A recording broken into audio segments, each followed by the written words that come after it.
Selamat datang ke channel Ko Science. Dalam video ini, Cikgu Ko nak tunjukkan satu hasil kerja pelajar.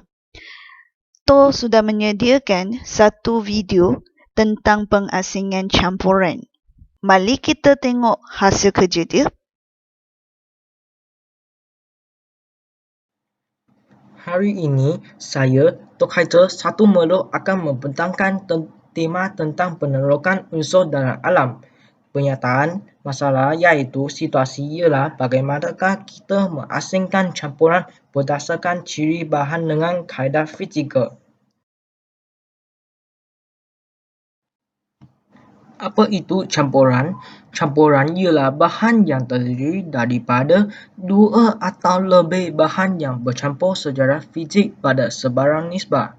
Campuran juga boleh mengandungi unsur sebatian atau kedua-duanya sekali.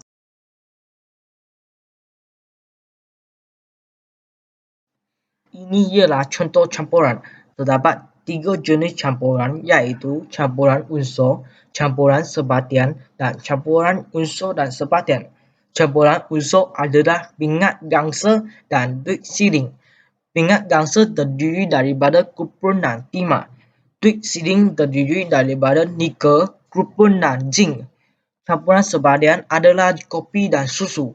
Kopi terdiri daripada biji benih dan air panas.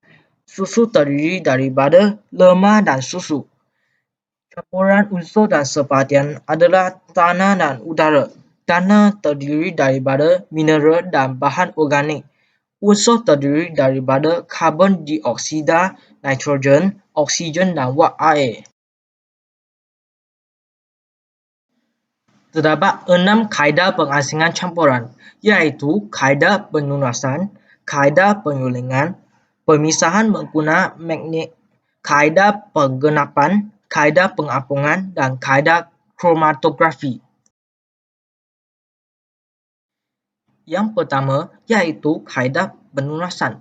Kaedah penunasan digunakan untuk mengasingkan bahan berbeza yang tidak mendarut daripada cecair di dalam suatu campuran antara cecair dan berbeza.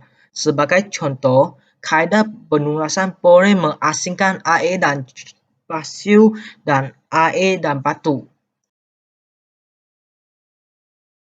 Kemudian, iaitu kaedah penyulingan.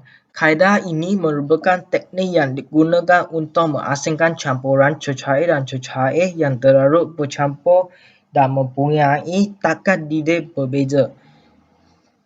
Kaedah ini melibatkan dua proses iaitu pendidikan dan kondensasi. Sebagai contoh, kaedah ini boleh mengasingkan air dan alkohol. Pemisahan menggunakan magnet juga merupakan kaedah mengasingkan campuran.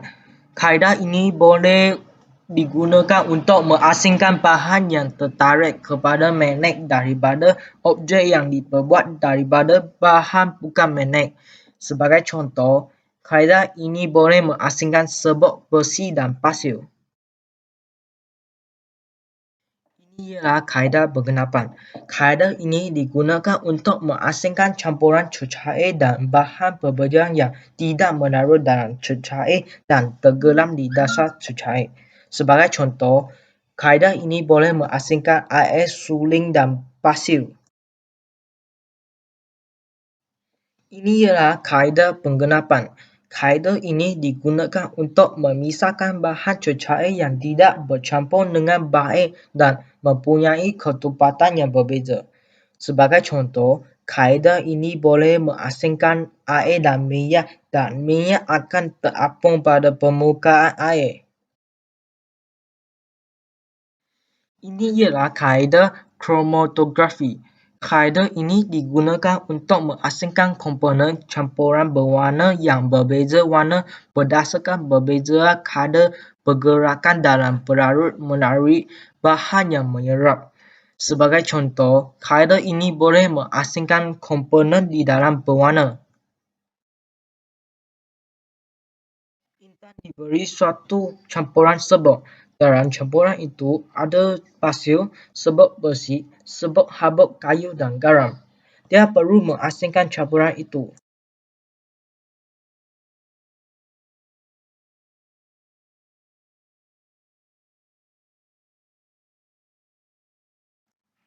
Mengikut sifat-sifat bahan tersebut, kaedah yang sesuai digunakan untuk menyelesaikan masalah iaitu kaedah penurasan, pemisahan menggunakan magnet, kaedah pengampungan dan kaedah pengecatan.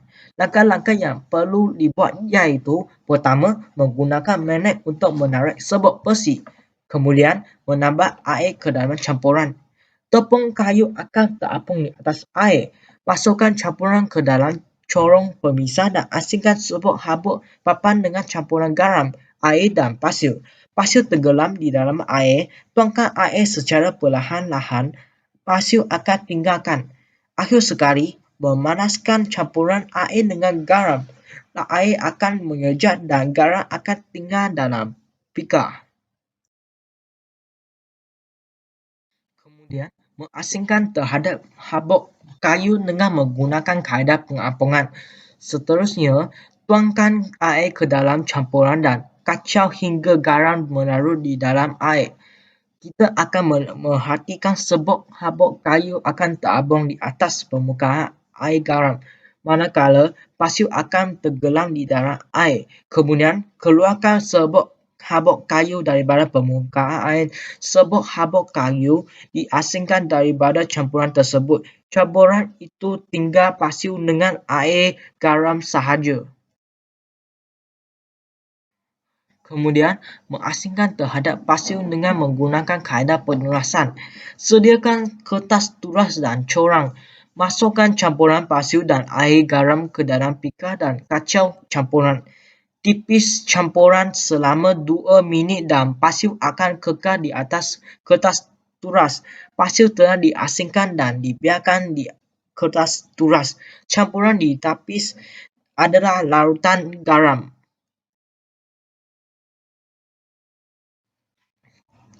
Akhirnya, pengasingan terhadap garam dengan menggunakan kaedah pengecatan. Menyediakan tungku kaki 3 kasar dawai dan peluru Bunsen. Memanaskan air garam hingga air mendidihkan dan mengejat. Air akan menjadi wak air. Pada masa ini, hanya garam yang tinggal di dalam pika. Garam telah diasingkan daripada air garam. Masalah ini telah diselesaikan selepas dilakukan eksperimen tersebut.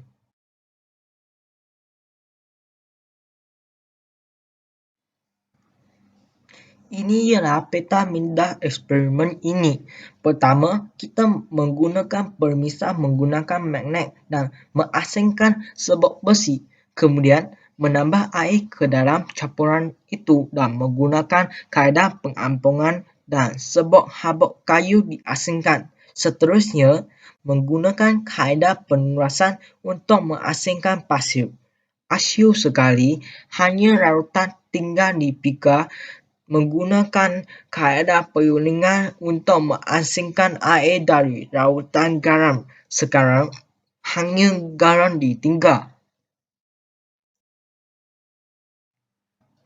Terima kasih.